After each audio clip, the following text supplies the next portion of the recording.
buying a new synthesizer can often feel a little bit overwhelming. You're not sure what to get, and it is a lot of money. So a couple of years ago I made a video on this very topic, and a lot of people surprisingly enjoyed it a lot. And since that video is a couple of years old now, I thought I'd make a new and updated video including some newly released synths that I think makes for great beginner options. So what makes a synth a great beginner synth? Firstly, it should be easy to understand with a lot of hands-on control. The functions of the synth should be immediate at your fingertips, ready to be used and not hidden in menus. Secondly, it should be easy to make sounds from scratch, because ultimately that's what a synth is about. And my third and last criteria is that the synth should be good at creating a large variety of sounds. Because synths are expensive, so if you buy something when you're starting out, you want something that can cover a lot of different sounds. And if you happen to buy a synth and make some music, you should use DistroKid to release it to the world. Go and check them out, linked in the description. In the world of synths, there are two main categories that are important to understand: polysynths and monosynths. Monosynths are monophonic, meaning that they can only play one note at a time.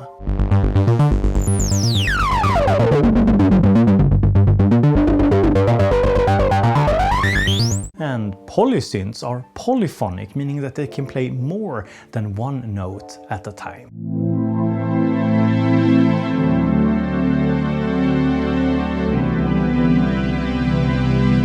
Just like other monophonic instruments, monosynths are suited for bass sounds and lead sounds, whereas polysynths are suited to play chords and pad sounds and other sounds where overlapping notes are important. So how does any of this relate to picking your first synth? Well, most synths I recommend will be polyphonic synthesizers, because polysynths can generally also make bass sounds, whereas a monosynth can't really do chords or pads, at least not very well. So a polysynth is simply a more versatile option and more fun as your first synthesizer.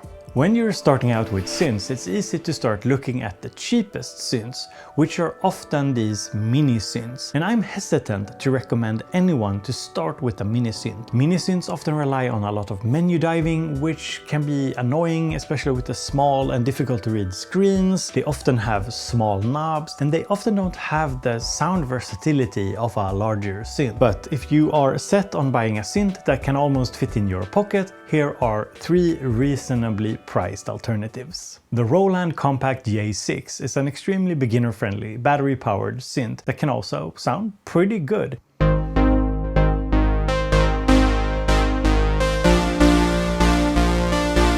It's built around a chord sequencer that lets you easily play chords and sequences or arpeggios. It's very straightforward and easy to use.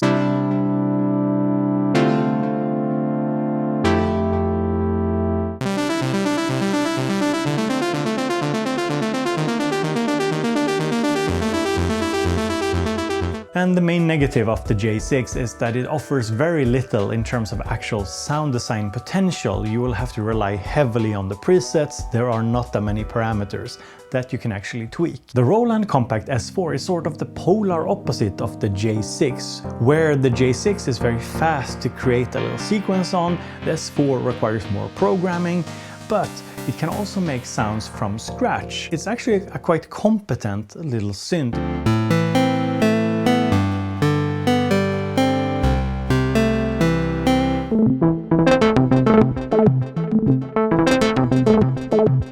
But there's of course a problem with this, and that's the small screen, because it's difficult to read, and when you're doing sound design on the S4 you will need to go into the menu a fair bit, and it can be quite annoying. Then we have the Volca Keys, and it's a battery-powered analog synth, and it's still one of my favorite Volcas because it doesn't require any menu diving, and it sounds actually very good. It has this distinct character to the sound.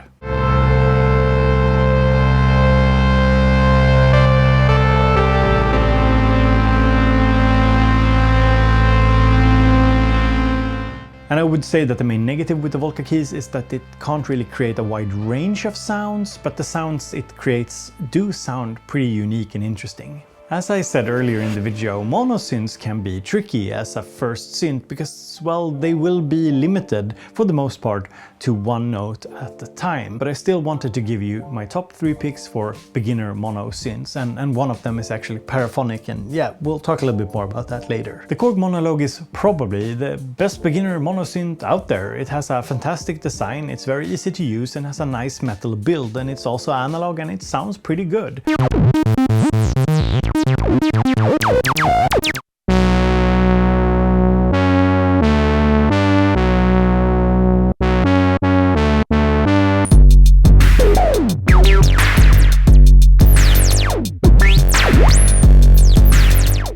And it can also be battery powered, and it's not crazy expensive, and it also sports a very powerful sequencer. It's quite deep.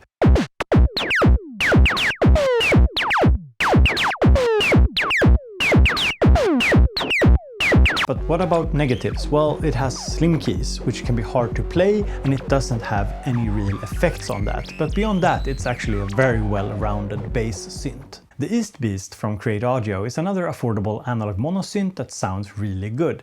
It has easily the best filter design in its price range with its flexible state variable filter, meaning that you can switch or go between different types of filters.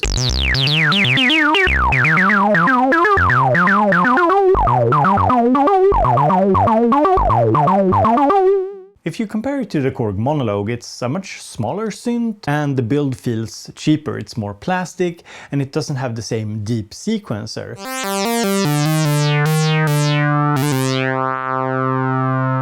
But beside having a great sound and a great filter, the East Beast also has a patch bay, which lets you connect parts of the synth together in new ways, and it also makes it compatible with other modular gear.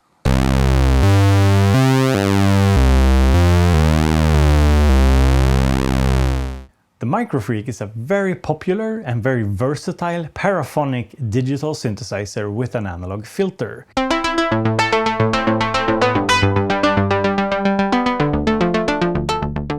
Paraphonic means that you can play chords on it, but with limited articulation.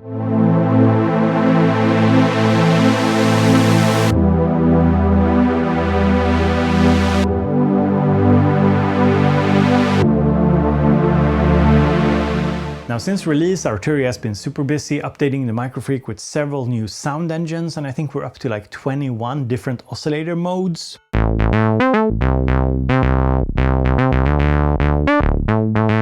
And these different oscillator modes or sound engines means that you have multiple ways of creating sounds on it, from wavetable to virtual analog, and it even has a vocoder.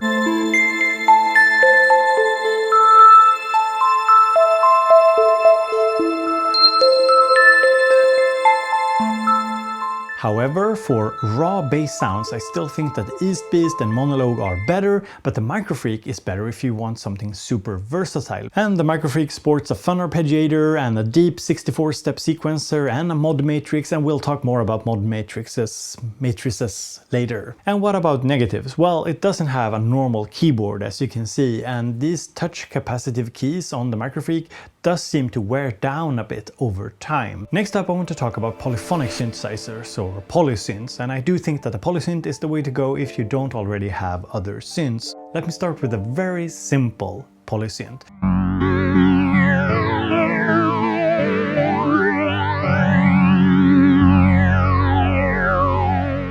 If you know nothing about synths and you're also a beginner at music production, I would suggest buying a Yamaha Reface CS. This is a virtual analog polyphonic synthesizer.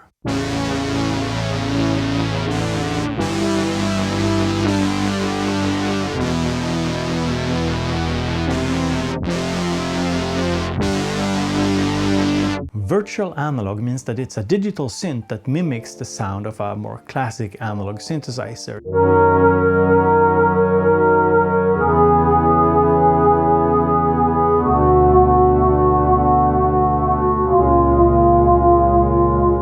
And the price is around 300 and 400 bucks, but sometimes you can find the Yamaha Reface CS even cheaper because it's not a brand new synth, so there should be quite a few out on the used market available for sale. And given the overall robust build of this synth, I wouldn't be scared of buying it second hand.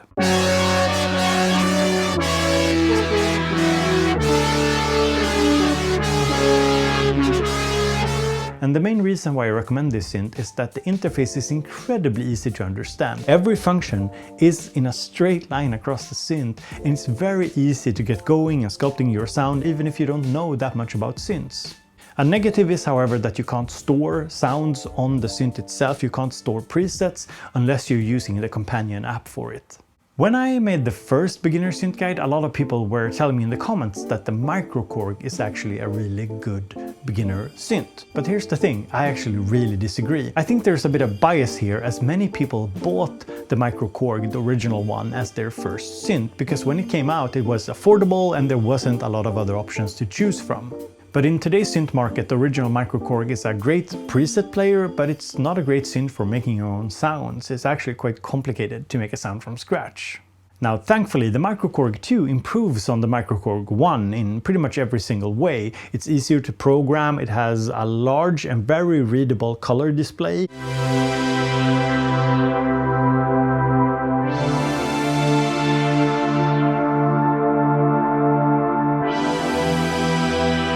And it can be battery powered, and it works as a vocoder.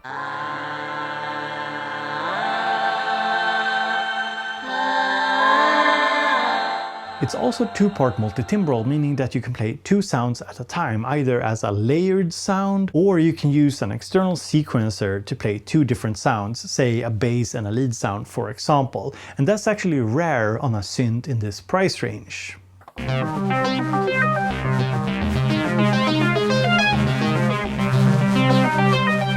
There are, however, a couple of negatives, and if you want to know even more, you can check out my full review of this synth. But one is that the build quality is quite plasticky, and secondly, that the vocoder can't be used at the same time as the synth sounds. So you can't layer the vocoder and the synth sound together, like you can, for example, on the Korg Neo.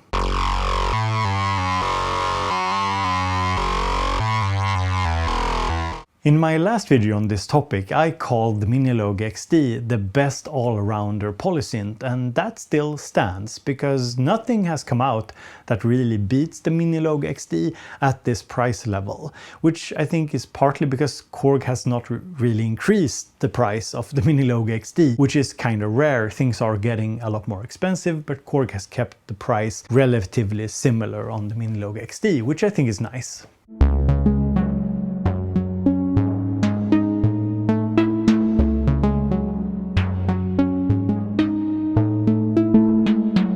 The Minilogue XD is an analog polysynth, and analog means that instead of a computer chip generating the actual sounds, like on the Yamaha Reface CS or the Microfreak, for example, the sound is generated by analog circuitry. This means that it's more expensive to produce, but also gives you a sound with a little bit more character.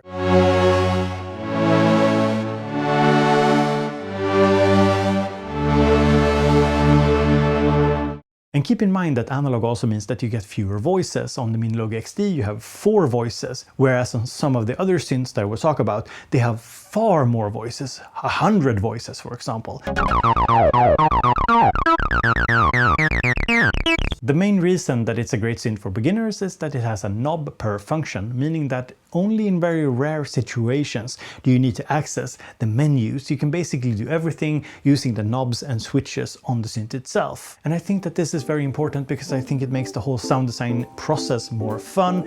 And if you're, for example, making music with a DAW or you're building a hardware synth setup, this immediacy is king, and the physical feel and inspiration that you get out of the hardware synth is like the #1 reason to use a hardware synth over, say, a software counterpart. It's not really the sound itself, it's the sound and the physical experience in one package. It's what matters.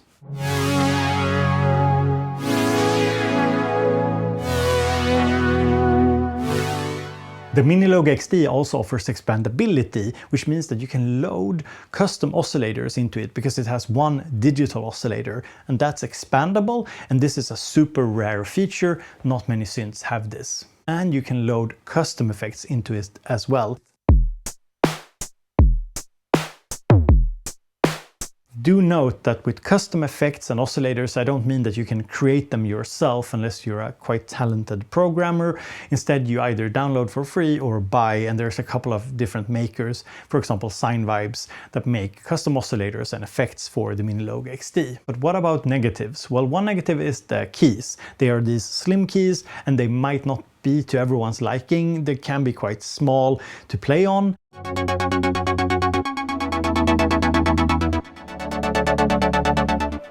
So far in today's video, we've talked about synths that are good because they are very immediate and easy to use. But what if you want something with a little bit more menu diving, but you also get a more complex and deeper synth experience? Well, then I would point you to the HydraSynth Explorer, the regular HydraSynth, the Arturia Minifreak, and the Korg Multi Poly. Now let's start by talking about what these synths have in common. First up, they're digital synths. Now the Minifreak does have an analog filter, but otherwise it's actually digital, and they all offer a mod matrix and a lot of different ways of sculpting your sound and using complex modulations.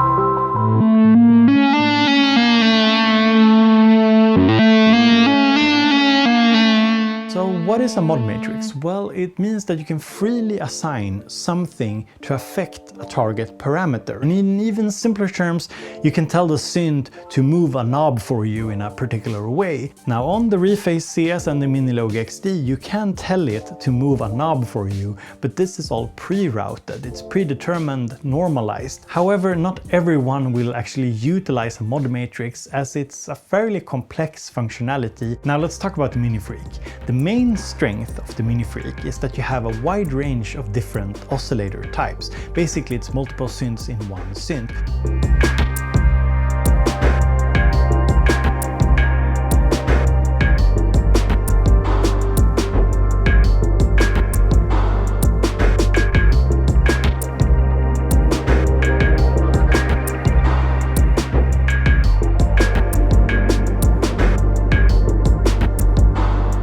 Now, the main strength of the HydraSynth and HydraSynth Explorer, I would say, is that they offer this very unique interface with these buttons and screens that lets you access various different parts of the synth, which is really good for understanding how the different parts of the synth work together to create a synth patch.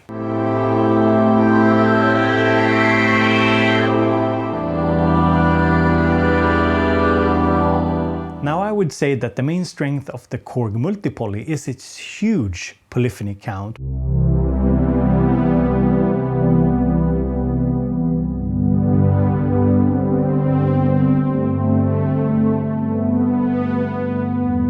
It's also 4-part multi-timbral, meaning that you can play 4 sounds at once, either layer them or sequence them as individual sounds using an external sequencer.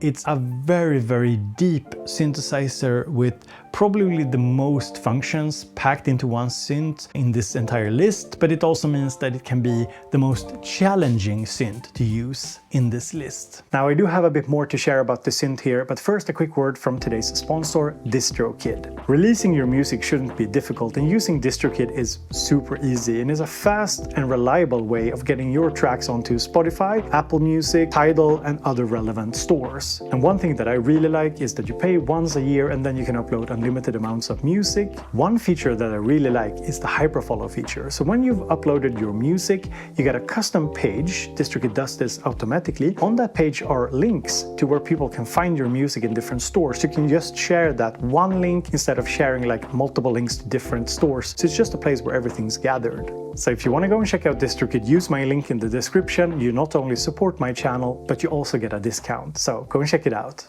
Say that you want full-sized keys and you still want knob per function and the immediacy of something like the Minilogue XD. Then what should you get?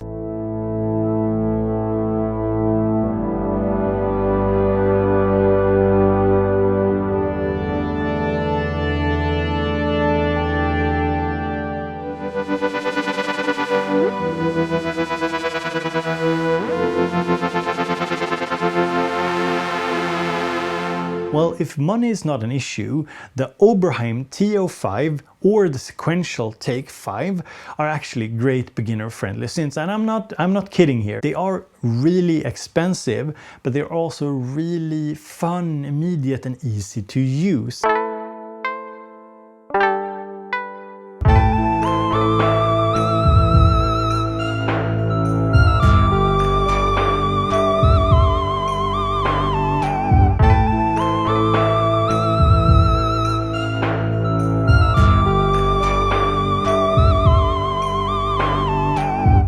Do keep in mind that it is a lot of money, and while I think you're buying a synth that will last you a very long time, there are plenty of affordable synths that are just as good, some even talked about in today's video. Now, while the TO5 and Take 5 do look very similar, there are some differences, and the main difference is that they have different oscillators and different filters. And if I were to pick one over the other, I'd say that the TO5 is more interesting due to its through zero FM and more flexible filter design. But in terms of actually using the synths, they are very similar. They offer the same super straightforward interface. It's similar to something like the Minilogue XD. You have knobs for all the important parameters, and you have full-sized keys, actually a really good Fatar keybed. And unlike the Minilogue XD, for example, the TO5 and Take 5 also sports a mod matrix, and it's designed in a way which makes it fun and easy and quick to use. It's not complicated to use at all. But a negative with the TO5 and Take 5 is that pretty much every previously mentioned polysynth, except the Reface CS, has better effects. And the Microfreak, the Minifreak and Minilogue XD also sports much better and deeper and more interesting to use sequencers. The TO5 and Take 5 have very basic arpeggiators and sequencers. They're good for a beginner doing basic things, but it's hard to get a lot out of it if you're a more advanced and skilled user. I think that in life it's important to spend your hard-earned money on things that make you happy and that work for you and not against you. So please remember this: if a synth doesn't do it for you, make sure that you first read the manual and that you watch a few tutorials. But if it still doesn't work for you, then try and just sell it and move on. Maybe to another synth, or maybe to a soft synth or another kind of music setup.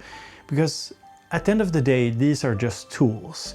A hardware synth won't make you a better musician, and it won't solve your life problems, but it can be an inspirational musical tool if you let it and if it works for you and not against you.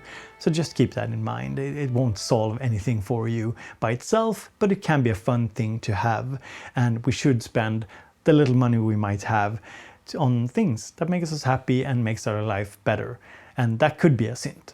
So I hope you have a great day, and I'll talk to you all later.